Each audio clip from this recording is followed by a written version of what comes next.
멋진 토크쇼를 진행해 주실 두 분의 MC에게 여러분 박수 보내주시기 바랍니다.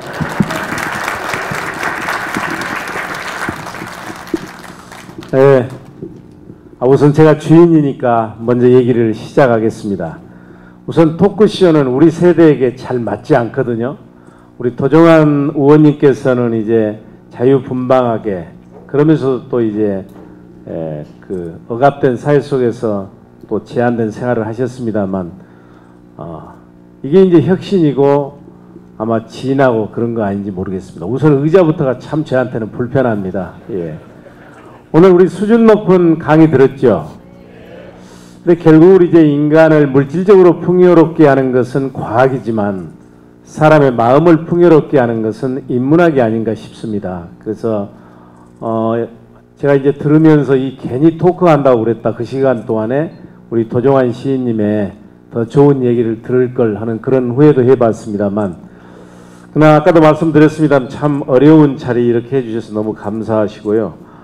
근데 우리 도정환 시인님, 의원님 오면 국회에서도 그냥 이렇게 좋으신 분으로만 생각을 하실 줄 모르는데, 저번에 이제 교학사의 역사 교과서 문제, 역사 애공 문제, 일본의 이제 역사 반성 안 하는 문제, 이런 문제에 대해서는 국회에서 누구보다도 더 강하게 투쟁하시고 강하게 정부나 일본에 대해서 질책했던 그런 의원님입니다.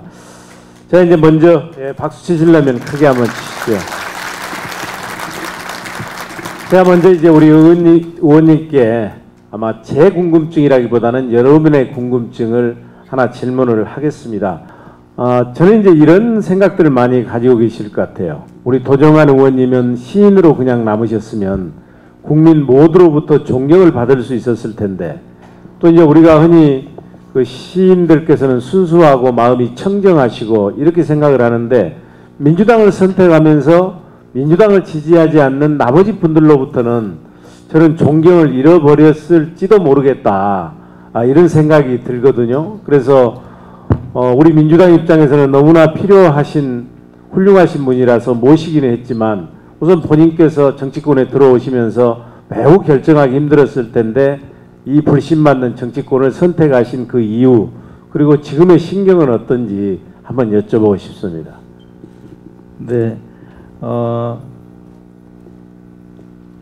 정치를 하기 전에 시만 쓰며 살 때는 95%의 국민들로부터 사랑을 받았는데요. 들어가 보니까 정치인을 사랑하는 국민은 5%밖에 안 되더라고요. 그래서 95%의 사랑을 받다 5%의 사랑밖에 받지 못하는 선택을 했다고 바보 같다고 이야기하는 사람 많고요. 굉장히 힘듭니다. 일도 굉장히 많이 해야 되고요.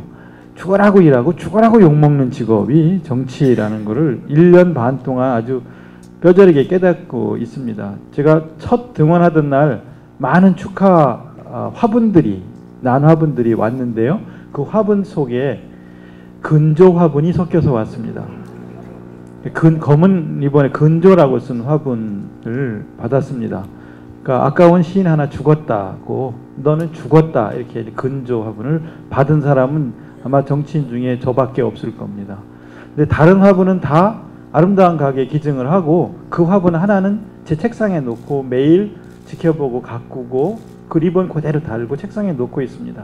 그래, 밖에 있는 사람들이 시 쓰는 사람이 정치권에 들어가니까 너는 이제 다 끝났다 죽었다라고 말을 하는데, 나는 정말 죽었는가를 매일 그 화분을 보면서 책상에 앉으면서, 출근하고 책상에 앉으면서 나는 오늘 죽었는가, 퇴근하고 갈 때 그 이렇게 그 책상 정리를 하면서 나는 오늘 죽었는가를 물어보자. 늘 4년 동안 끝날 때까지 매일 이 화분을 보면서 나는 오늘 죽었는가 이렇게 물어보자라고 생각합니다. 김광규 시인이라는 분이 쓴 생각의 사이라는 시가 있는데요. 그 시인은 이렇습니다. 시인 생각의 사이라는 시인데요. 시인이 오로지 시만을 생각하고, 정치가는 오로지 정치만을 생각하고, 경제인은 오로지 경제만을 생각하고, 근로자는 오로지 노동만을 생각하고, 학자는 오로지 학문만을 생각한다면 이 세상이 낙원이 될 것 같지만, 시와 정치의 사이, 정치와 경제의 사이, 경제와 노동의 사이, 노동과 법의 사이, 법과 전쟁의 사이를 생각하는 사람이 없으면 휴지와 권력과 돈과 착취와 형무소와 폐허와 억압과 통계만 남을 뿐이다 라는 시가 있습니다.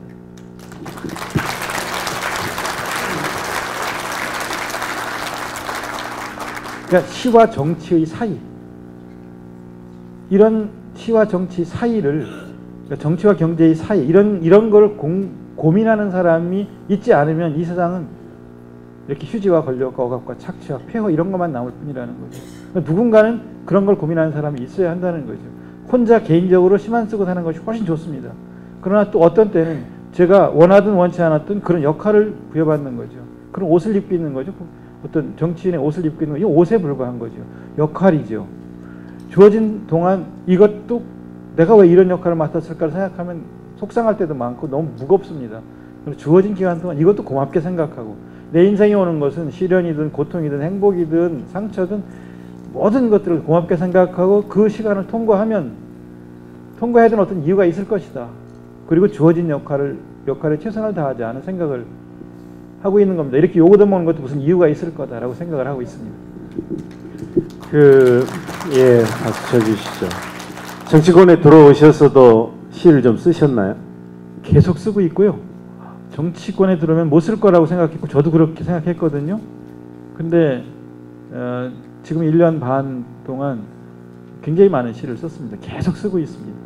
시의 성격이나 내용이 과거에 썼던 시하고 정치권에 오시면서 좀 달라지지는 않았습니까? 그러니까 좀 달라진 것도 있고 같은 것도 있습니다. 물을 바가지에 담아놨을 때나 유리그릇에 담아놨을 때나 보면 바가지에 담아서 뜰하게 놓았을 때나 유리그릇에 담아가지고 식탁 위에 놓았을 때는 각각 다른 물처럼 보이지만 실제로 본질은 같은 거죠.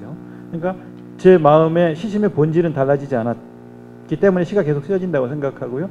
다만 소재는 달라질 수 있습니다. 여기 와서 정말 저는 세상에 이렇게 나쁜 사람들이 있나 하는 것도 경험하고요. 정말 이렇게 후한무치한 경우가 있나 이런 것도 앞에 얼굴을 대고 이렇게 경험하는 경우가 제 인생에 많지 않았었습니다. 그런 경험들을 하면서 시의 소재는 달라진 것들은 많이 있습니다. 그 이명박 정부가 끝날 때 이제 제가 비교적 방송에 많이 나갔었는데 이제 상대방 우리 아나운서나 사회 보신 분이 묻는 게 있어요. 이명박 정부 5년 동안에 뭐 잘한 거 있으면 좀 얘기 좀 해주시죠. 이렇게 묻거든요. 근데 저도 이제 어른이고 거기서 무슨 얘기를 하면 국민들로부터 박수 받는다는 거 다 알잖아요. 그래서 야당이지만 그래도 이명박 대통령이 이런 건 잘했다 얘기를 하면 박수를 받을 수 있을 텐데 아무리 생각해도 없는 거예요. 그래서 제가 그것 때문에 참 고민했던 적이 있는데 하여튼 이명박 정부는 나쁜 정권이었습니다. 이제 박근혜 정부는 좀 나아질까 했는데 여전히 더 나쁜 정권으로 가고 있는 것 같아요.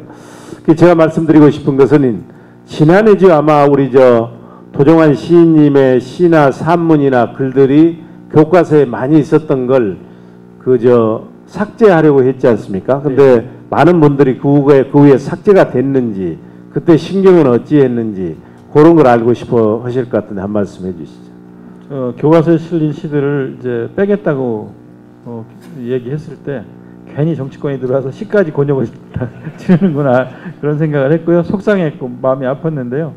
근데 뭐 제 개인으로서는 어떻게 할 수 없었는데요. 그저 국회에서 5분 발언을 통해서 거의 부당성을 지적하는 정도밖에 할 수 없었는데 여론이 보수적인 여론을 포함해서 진보 보수 모두가 다 그건 안 된다 그랬습니다. 문학계에도 진보 보수를 막내해서 그건 안 된다. 빼야 된다라고 말하는 사람보다는 그건 안 된다고 말하는 사람이 워낙 많으니까 교육부에서 그걸 접더라고요. 그래서 10년 이상 이미 교과서에서 학생들이 배워왔던 것인데 그게 뭐가 문제가 되느냐. 거기 실린 시들 자체가 문제가 있는 시가 있으면 모르겠는데 그렇지 않고 계속 배워왔는데 갑자기 이제 정치권에 들어갔다는 이유만으로 빼려고 하니까 그거는 좀 그쪽에서도 의도대로 되지 않아가지고서 지금도 그냥 학생들이 배우고 있습니다. 예. 그럼 한 편도 안 빠지고 그대로 다 실려 있습니까? 박수 한번 보내주시죠. 네. 이제 저를 아는 분들은 저에게 이제 담쟁이라고 많이 부르거든요. 제가 이제 국세청장 할 때는 담쟁이 청장, 청와대 수석할 때는 담쟁이 수석, 장관 할 때는 담쟁이 장관, 국회의원 와서는 이제 담쟁이 의원 이렇게 부릅니다.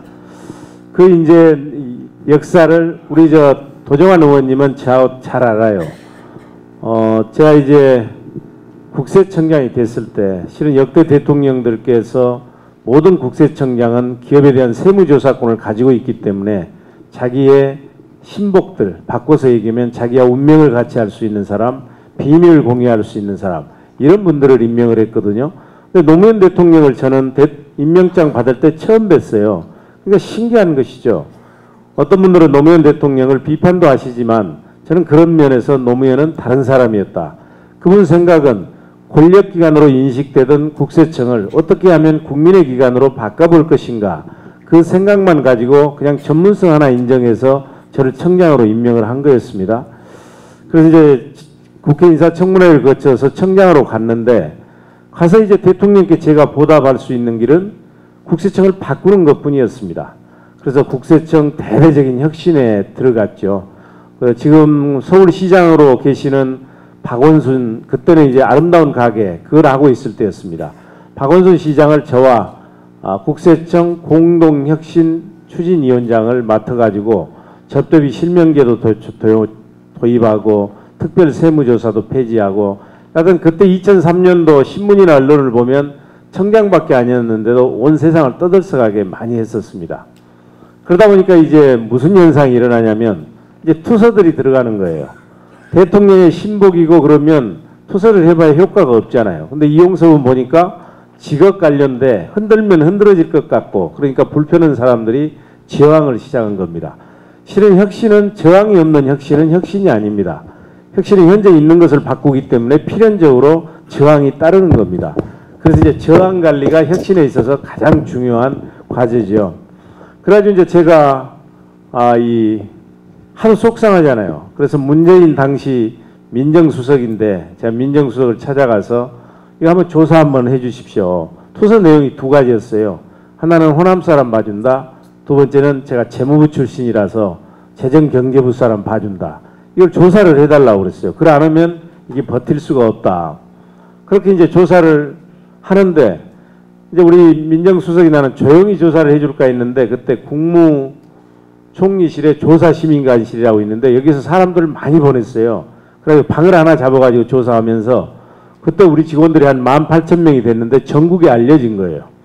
그러면 이제 18,000명한테 제 리더십이 무너져 버리는 거예요. 속이 너무 상하지 않아요. 제 진위를 몰라주니까. 그래서 제가 그때가 이제 휴가철이었는데 처음으로 이제 가족들하고 애 둘하고 제 처하고 제주도 이제 여름 휴가를 가버렸습니다. 제주도 세무서장한테도 연락을 안 하고 가가지고 이제 제가 접한 시가 우리 도정환 시인님의 담쟁이였어요. 저것은 넘을 수 없는 벽이라고 고개를 숙이고 있을 때 담쟁이 반하는 담쟁이 수천 개를 이끌고 그 벽을 넘는다. 이게 당시에 제 상황하고 너무 같은 거예요. 그래서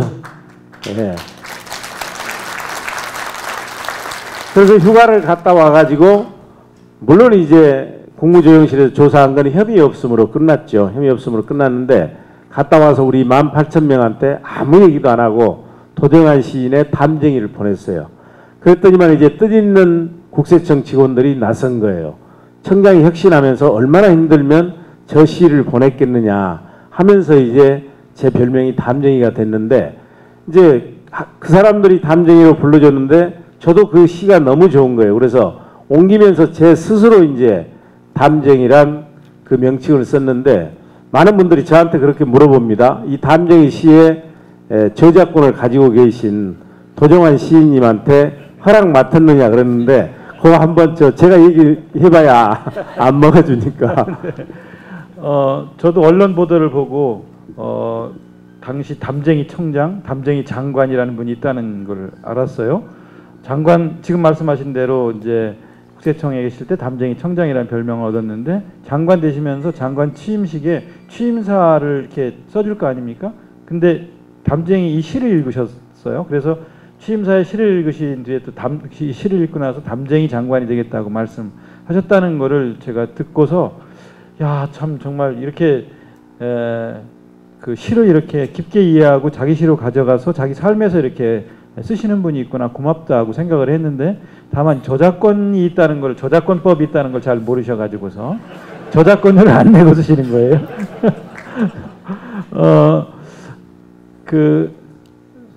한번 장관 하실 때 방에 가보니까 벽에다가 시를 이렇게 걸어 놓으셨더라고요. 그래서 참 이렇게 되게 장관 또 국무위원 이런 분들은 문학 이런 거 거리가 멀게 사실 거라고 생각을 했는데 한 편의 시를 가지고 삶의 이렇게 어떤 지침 이렇게 이런 걸로 삼고 계시는 모습이 굉장히 저로서는 쓴 사람으로서는 뿌듯하고 고마웠는데요. 그로부터 이렇게 조금 시간이 지난 어느 해 어느 신문에서 직장인 100만 명을 대상으로 설문조사를 했어요.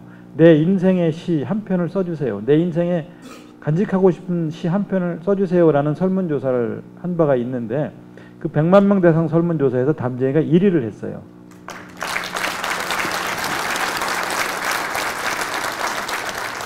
근데 시간 순서를 비교해 보면은 이렇게 이용섭 의원님께서 담쟁이 청장, 담쟁이 장관이라고 하고 다니시는 그 뒤에 설문조사였었거든요. 그러니까 아마 이렇게 먼저 제시를 사랑해 주신 덕으로 직장인 100만 명 대상 제 덕분에 그 1등한 거 아닙니까?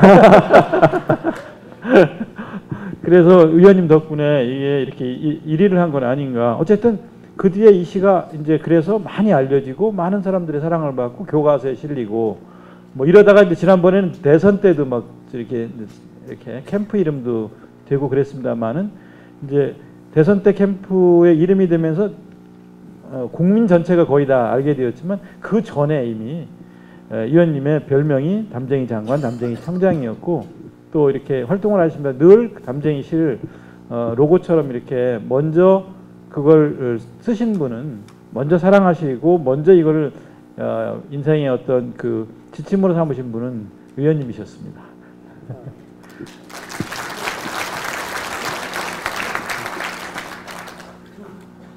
저도 뭐 뭐 말씀하실 게 있으면 하시고요.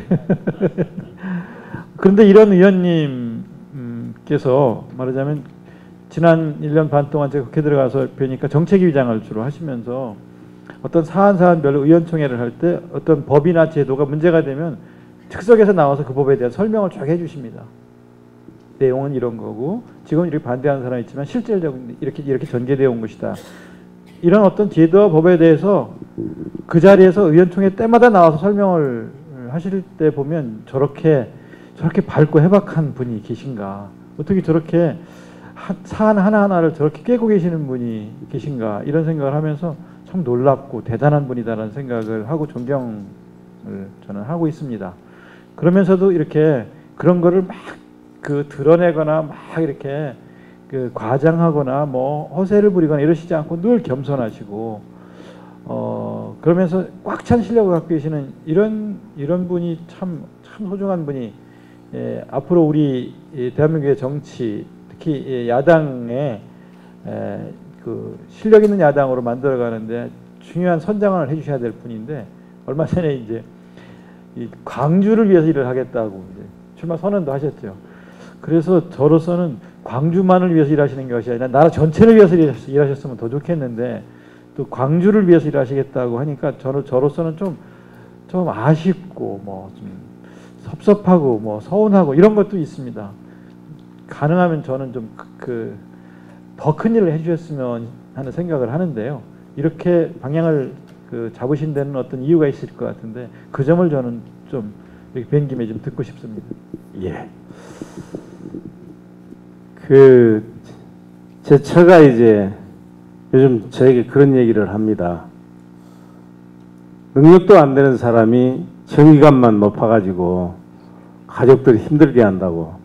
정말 이번에는 좀 자기 얘기 좀 따라줬으면 좋겠다. 제가 한 40년 같이 살면서 이번처럼 눈물 어리게 제 처가 저에게 수차례에 걸쳐서 하소연한 적이 없었거든요. 나가지 말아달라고. 참 힘들었습니다. 이번 결정하면서. 진짜 잠 못 이루는 때도 있었고요. 또 이제 도종환 의원님께서 과찬의 말씀을 해주셨습니다만 또 중앙정부에서 제 역할도 분명히 있을 것 같고. 근데 이제 저는 강주가 이렇게 또 4년 가버리면 그냥 대한민국 남녘의 조그만 소도시로 전락해버린다. 어찌됐든 제가 학다리 중고등학교 나와서 전남대학 나와서 여기까지 올 수 있었던 것은 강주 시민들의 덕이거든요. 시민들이 민주정부 10년이라고 하는 정부를 만들어주지 않았다면, 제가 김대중 대통령과 노무현 대통령을 만나지 않았다면 어떻게 오늘의 이용섭이 있었겠습니까? 그렇기 때문에 누구보다도 광주에 가장 많은 부채를 지고 있는 사람이고 지금이 부채를 갚아야 할 때다, 그런 생각을 제 나름대로 했고요. 저는 그래서 두 가지를 꼭 잃어보고 싶어요.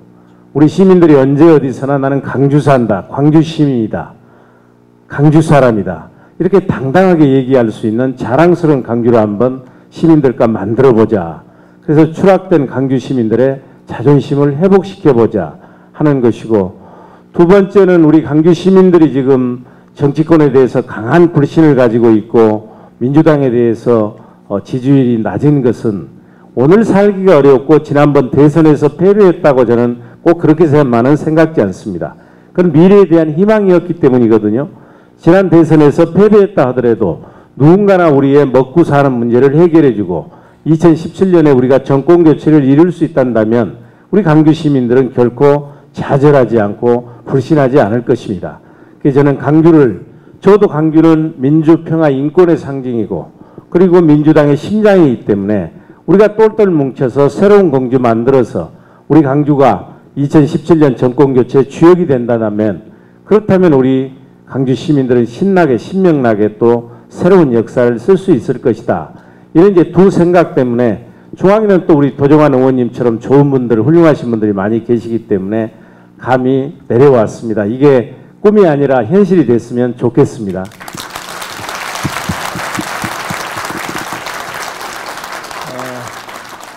지금 말씀하신 꿈을 이루면서 동시에 나라 전체에 대한 부채나 책임의식도 잊지 않고 간직하고 있으면 좋겠다는 생각을 저는 하고요. 그래서 마지막으로 하나만 더 여쭙겠습니다. 이영섭 의원님하고 저하고요, 시 읽는 의원 모임을 함께 합니다. 처음 들으셨죠? 이런 말씀. 시 읽는 의원 모임. 국회의원들이 무슨 시를 읽어, 정치나 하지, 이렇게 생각하시는 분들 많습니다. 근데 이 삭막하고 살벌한 정치판에서 한 달에 한 번씩 모여서 시집 한 번씩 읽자 하는 제안하시는 의원님들이 계셔서 그런 몇몇 의원님들이 그런 모임을 합니다. 그래서 의원님하고도 같이 모임을 합니다. 의원님이 쓰신 책 성장과 행복의 동행, 그 책의 머릿말 부분에 보면은요, 저 이렇게 산 위에서 이렇게 여러 가지 생각을 하시고 이렇게 사람 사는 세상을 내려다보면서 쓰신 글 중에 이런 짧은 문장이 있어요. 풍경의 안쪽은 상처가 가득하다. 저 요 문장을 딱 보다가 이건 신데. 그러니까 우리 세상, 지금 사람 사는 이 세상에 정말 양극화와 저성장의 덫과 늪에서 정말 얼마나 많은 문제점을 안고 방향을 못 찾고 있나 하는 이야기를 뒤에 쭉 하실 거지만, 머릿말에 쓰신 글 중에 풍경의 안쪽은 상처가 가득하다라는 표현을 보고서 야, 이건 신데. 그러니까 의원님의 내면에는 이런 시적인 통찰 이런 게 있다 하는 생각을 저는 했는데요. 제 시 말고도 그래서 시를 좋아하시는 시가 많을 것 같다. 가까이 하고 암송하고 좋아하는 그런 시들이 있을 것 같다 하는 생각을 하거든요. 그래서 혹시 다른 제 시 말고도 좋아하는 시가 있으면 한번 말씀해 주시면 될 것 같겠습니다. 도정환 의원님이 시 말고 무슨 시를 좋아할 수 있겠습니까? 근데 우리 이제 윤회 의원이라고 계세요. 예쁘게 생긴, 실은 50대인데 언뜻 보면 30대로 보이는 의원님이 계신데, 그분이 회장님으로 있고, 그래서 우리 의원님을 스승님처럼 모셔가지고 이제 국회의원들이 꽤 많습니다. 시 읽는 모임을 4월의 방이라 해서 만들어서 운영을 하는데, 저는 불량 학생이에요. 그냥 결석도 많이 하고, 또 의원님께서 미리 시를 이렇게 보내줘가지고 우리 학교 때 공부시키는 것처럼 노트에다가 시를 몇 번씩 써가지고 오라고 그러거든요. 그래가지고 그걸 이제 본인이 가서 낭독하고 이제 이렇게 하는데, 우리 의원들의 삭막하고 황폐화돼 버린 마음을 저는 많이 이렇게 한 단계 고양시켜주고 있다고 생각을 하고요. 이게 입맛이 변하는 것 같아요. 제가 젊었을 때는 묵은지 신김치를 참 좋아했거든요. 그런데 지금은 이제 신김치보다 생김치가 좋아지더라고요. 제가 젊었을 때는 소설책을 더 좋아했어요. 그때 시는 보면 뭔 소리인지 잘 알아먹도 못하겠고 이게 내용이 없는 것 같아서. 근데 이제 나이가 먹어가면서 우선 시간이 없고 시력도 나빠지고 오면서 소설책을 읽을 수가 없어요. 그러면서 감성은 풍부해지면서 요즘은 시가 훨씬 좋아요. 보면 그냥 제 얘기가 제 삶이 거기가 있으니까. 근데 시를 참 좋아하고요. 제가 이제 이번에 보내는 뉴스레터인가 보냈는데 조동아 시인의 그 나나 꽃피어라는 시가 있거든요. 그게 뭐 다 아시는 건데 제가 정확히는 기억 못 하는데 나나 꽃피어 풀밭이 꽃밭이 되겠느냐고 말하지 마라. 내가 꽃피고 나도 꽃피면 풀밭이 온통 꽃밭이 되지 않겠느냐. 이게 저는 바꿔서 얘기하면 노무현 대통령의 조지가 된 껴있는 시민들의 조지가 된 힘, 그리고 김대중 대통령의 행동하는 양심, 어찌 좀 거기다 비유하기는 그렇지만 자발적인 참여를 의미하는 것 같고요. 제가 좋아하는 시입니다. 괜찮죠? 오늘 진짜 우리 도종환 의원님은 모시기가 쉽습니다. 의원님들은 정치인이기 때문에 본인들 가슴속에 큰 꿈과 야망이 있기 때문에 더구나 강주라고 하는 이 상징적인 도시에 오셔서 강의하고 싶어하는 의원님들도 꽤 많습니다. 그렇지만 시인을 모시기는 참 어렵습니다. 진짜 오늘 이 소중한 시간 우리 여민동락 회원님들을 위해서 일부러 함께 해주신 우리 도종환 시인님께 너무 감사하다는 말씀 드리고요.